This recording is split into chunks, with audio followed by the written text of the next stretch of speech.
அடுத்ததாக மாநில மாணவர் பாசறை ஒருங்கிணைப்பாளர் அபுபக்கர் அவர்கள்.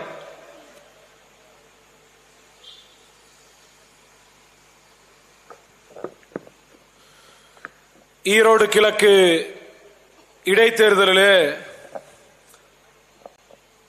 நாம் தமிழர் கட்சியினுடைய வேட்பாளராக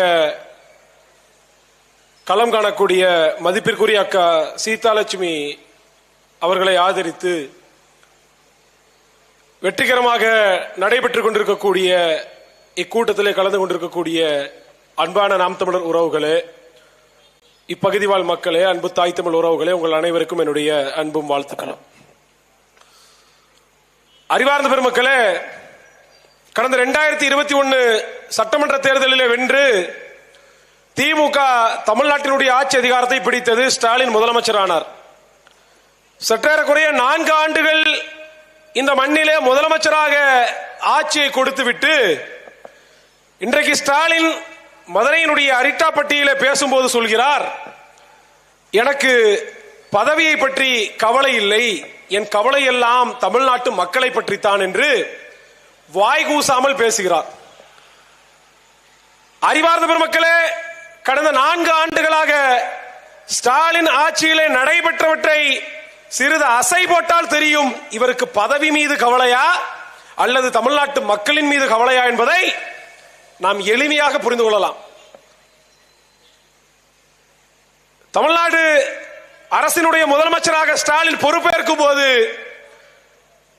இந்த நாட்டினுடைய தமிழ்நாட்டினுடைய கடன் தொகை 5 லட்சம் கோடியாக இருந்தது. ஆனால் இன்றைக்கு நிலைமை என்ன? அந்த 5 லட்சம் கோடி நீடித்திருந்தால் கூட ஸ்டாலின் ஆட்சியை நாம் பாராட்டலாம். மேற்கொண்டு கடன் வாங்கல, கடன் தொகையை குறைந்தபட்சம் அப்படியே வச்சிருக்கிறார் என்று நாம் பாராட்டலாம். ஆனால் இன்றைக்கு தமிழ்நாடு அரசினுடைய நிதி சுமை எந்த நிலைமையில் இருக்குது?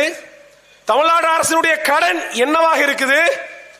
ஸ்டாலின் முதலமைச்சராக பொறுப்பேற்கும் போது 5 லட்சம் கோடியாக இருந்தது, இன்றைக்கு 8,33,000 கோடியாக மாறி நிற்கிறது.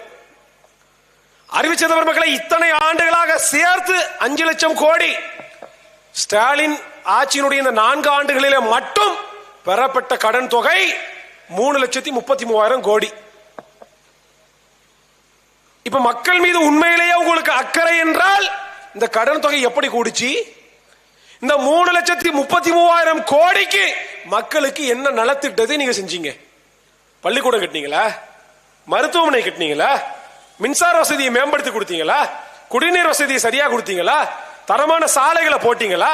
இல்ல பேருந்துகளை நவீனப்படுத்தினீங்களா? என்ன செஞ்சீங்க? எது ஒன்றும் செய்யல. செஞ்சது பூரா கமிஷன், கலெக்ஷன், கரப்ஷன்.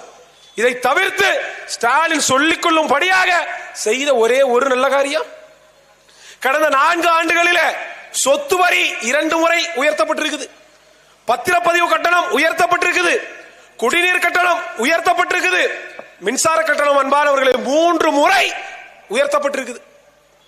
இப்படி சாமானிய மக்களுடைய, அடித்தட்டு மக்களுடைய உழைப்பை ஒன்றிய அரசு ஒரு பக்கம் ஜிஎஸ்டி போட்டு சுரண்டுது, இவன் இந்த கட்டணத்தை எல்லாம் உயர்த்தி இன்னொரு பக்கம் சுரண்டான். அப்ப மக்கள் கிட்ட இருந்து இவ்வளவை நீ வரி வசூலிச்ச பிறகும் கூட நீ எதுக்கு 8,33,000 கோடிக்கு கடனை அதிகமாக விட்ட? சிந்திச்சு பாருங்க. இந்தியாவிலேயே எல்லா மாநிலங்களும் கடன் வாங்கித்தான் தங்களுடைய பிழைப்புகளை நடத்துது.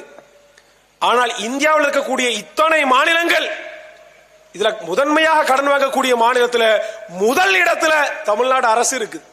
யார் மறுக்க முடியும்? உண்மையிலேயே மக்கள் மீது கவலை இருந்தது என்றால் நீங்க என்ன செஞ்சிருக்கணும்? மக்களுக்கான நலத்திட்டங்களை நீங்க செய்யணும். ஆனா ஸ்டாலின் செஞ்சது என்ன? வெங்காயத்துக்கு தோல் உரிச்ச கதையா, உரிக்க உரிக்க உரிக்க உரிக்க ஒரு எல்லாம் குப்பை, ஒண்ணும் இல்லை. 100 கோடிக்கு பேனா செலவு வைக்க போறேன். எதுக்கு?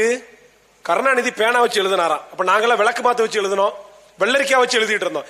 உலகத்தில் இருக்கிற அத்தனை பேரும் பேனா வச்சு தான் எழுத போறான். அப்ப கருணாநிதிக்கு பேனா சிலை எங்க?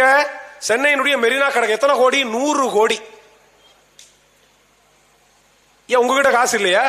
கட்சியில காசு இல்லையா? திமுக சொத்துக்கள் மட்டும் பல ஆயிரம் கோடி, அதே மக்கள் பணத்தை அடிச்சு சேர்த்தது, அதுல வச்சு தொலை. அப்ப மக்களுடைய வரி பணத்துல 100 கோடிக்கு பேனா சிலை. சண்டை போட்டு உடைப்பண்ண உடனே இப்ப வைக்காம நிறுத்திட்டான். இப்ப மறுபடியும் இப்ப ஆரம்பிச்சுட்டான். என்ன? கலைஞர் பன்னாட்டு அரங்கம். எத்தனை கோடி? 525 கோடி. எதுக்கு? எதுக்கு? அப்ப சாமானிய மக்களுடைய, அடித்தட்டு மக்களுடைய உழைப்பை சுரண்டி கொளுத்து வரிப்பணமாக இருக்குது. அதை மக்களுக்கு திரும்பி கொடுக்கணும். தரமான கல்வியை, இலவச கல்வியை, மருத்துவத்தை மேம்படுத்தக்கூடிய நிலைமை இன்றைக்கு இல்ல. பக்கம் பக்கமாக பார்க்கிறோம். மருத்துவமனை தரங்கட்டு போய் இருக்குது. பள்ளிக்கூடங்கள் சீரமைக்கப்படாமல் தரங்கட்டு போய் இருக்குது. எப்படா உடஞ்சி விழும் மேற்கூரைன்னு தெரியாத நிலைமை இன்றைக்கு இருக்குது. அப்ப இதுதான் மக்கள் மேல அக்கறை கொண்ட லட்சணமா? மக்களை மேல கவலைப்படக்கூடிய லட்சணமா இது? என்ன வாக்குறுதி கொடுத்தீங்க நீங்க? திமுக தேர்தல் அறிக்கையில மது ஒழிப்பை படிப்படியாக கொண்டு வருவோம் என்று வாக்குறுதி கொடுத்தாங்களா இல்லையா? 360வது வாக்குறுதியாக அந்த வாக்குறுதி இருக்குது. ஆனா என்ன நிலைமை? மது ஒழிப்பை படிப்படியாக என்ன அளவுக்கு சாத்தியப்படுத்தி இருக்கிறீங்க? இதுல எங்க அக்கா கனிமொழி எல்லாம் போன ஆட்சியில மூக்கால அழுகிறதுன்னு சொல்லுவாங்க. எங்க ஊர் பக்கம் மூக்கால அழுதாங்க. தமிழ்நாட்டில் இளம் உதவிகள் அதிகமாயிட்டாங்க. தமிழ்நாட்டில் அதிகமாக விபத்துகள் நடக்குது. இந்தியாவிலேயே அதிகமாக விதவைகளை கொண்ட மாநிலமாக தமிழ்நாடு இருக்குது. அதிகமாக விபத்துகள் நடக்கக்கூடிய மாநிலமாக தமிழ்நாடு மாறி இருக்குதுன்னு மூக்கால அழுகுனாங்க கனிமொழி. இன்னைக்கு என்ன நிலைமை? மாறிடுச்சா? டாஸ்மாக ஒழிச்சிட்டீங்களா? குறைந்தபட்ச கடைகளுடைய எண்ணிக்கையை குறைச்சிக்கிறீங்களா? இல்லை. எந்த டாஸ்மாக் கடையில விற்பனை குறையுதோ, எந்த டாஸ்மாக் கடைகளில் வருமானம் குறையுதோ, அந்த டாஸ்மாகினுடைய குறிப்பிட்ட டாஸ்மாகினுடைய பணியாளர்கள் அங்க விற்கக்கூடிய அந்த வியாபாரிகளை பணியிட மாற்றம் செய்து சஸ்பெண்ட் பண்ணுது. அப்ப என்ன உனக்கு? அப்ப அதிகமாக டாஸ்மாக் விலையை நீ விற்கணும்னு விரும்புற. அப்ப சாராயத்தை வித்து மக்களை குடிக்க வைத்து குடும்பங்களை சீரழித்து பெண்களுடைய தாலிகளை அறுத்து இவன் காசை வச்சு சம்பாதிக்கிறான். சிந்திச்சு பாருங்க. 2 முதலாளி தமிழ்நாட்டில், ஒன்னு எலைட்டு, இன்னொன்னு மிடாசு. இவங்க 2 பண முதலைகளும் சம்பாதிப்பதற்காக தமிழ்நாட்டு மக்களை குடிக்க வைத்து நாசமாக்குறாங்க. இந்த பொங்கலுக்கு மட்டும் 727 கோடி ரூபாய்க்கு 4 நாட்கள்ல குடிச்சிருக்கிறான். கடந்த ஆண்டை விட 47 கோடி ரூபாய் அதிகம். அறிவார்ந்த பெருமக்களை சிந்திச்சு பார்க்கணும். இப்படி எண்ணற்ற விடயங்களை சொல்லிட்டு போலாம்.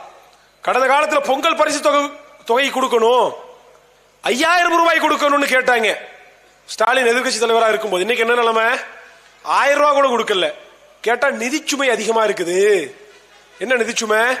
80 கோடி ரூபாய்க்கு ஃபார்முலா கார் ரேஸ் நடத்தும் போது நிதிச்சுமை தெரியலையா? கோடி ரூபாய், ஆயிரக்கணக்கான கோடி ரூபாய் கொட்டி கொடுத்து பத்திரிகைகளிலும் தொலைக்காட்சிகளிலும் வெட்டி விளம்பரம் செய்வதற்கு நிதிச்சுமை தெரியலையா? 100 கோடி ரூபாய்க்கு பேனாசனை வைக்க போற கிளம்ப, அப்ப நிதிச்சுமை தெரியலையா? இப்ப மறுபடியும் 525 கோடி ரூபாய்க்கு பன்னாட்டு அரங்கம் அமைக்கிறீங்க, இப்ப நிதிச்சுமை தெரியலையா? என்ன நிதிச்சுமை? அப்ப மக்களுக்கு ஏதாவது செய்யணும்னா மட்டும் நிதிச்சுமை வந்துருது. கஜானால காசு இல்லாம போயிருது. இவர்களுடைய சுய தேவைக்கு, விளம்பரங்களுக்கு கருணாநிதி பேரை ஊர் ஊராக எழுதுவதற்கு நிதிச்சுமை தெரியல. அப்பெல்லாம் அறிவார்ந்த மக்களை எந்த ஒரு அடிப்படையும் இங்க மாறல. நாம் மாறாதவரை மாற்றம் என்பது வராது. திமுக வேட்பாளர் சந்திரகுமாருக்கு வாக்களித்தால், அவரை சட்டமன்ற உறுப்பினராக்கினால் எந்த மாற்றமும் நடக்க போறது இல்லை. ஏற்கனவே 125 பேர் சட்டமன்ற உறுப்பினராக திமுக இருக்கிறாங்க. 126வது பேர் இவர் ஒரு தரப்பி சேருவார். ஆனால் இதற்கு மாற்றாக எங்களுடைய அக்காவுக்கு சீதாலட்சுமி அவர்களுக்கு ஒளிவாங்கி சின்னத்திலே வாக்களித்து நீங்கள் அவரை சட்டமன்றத்திற்கு அனுப்பினால் உங்களுடைய குரலாக சட்டமன்றத்திலே ஒலிப்பார். இந்த தொகுதியினுடைய அத்தனை மேம்பாட்டிற்கும் சாலை வசதி, குடிநீர், மின்சாரம் அத்தனையும் சரி செய்வார் என்கிற வாக்குறுதியை கொடுத்து மாற்றத்தை நீங்கள் கொண்டு வாருங்கள். காசு பணத்திற்கு விலை போய் விடாமல் உங்களுடைய விலை மதிப்பற்ற வாக்குகளை ஒளிவாங்கி சின்னத்திற்கு தாருங்கள் என்று கேட்டு நன்றி கூறி விடைபெறுகிறேன். நன்றி, வணக்கம். அடுத்ததாக மாநில இளைஞர் பாசறை ஒருங்கிணைப்பாளர்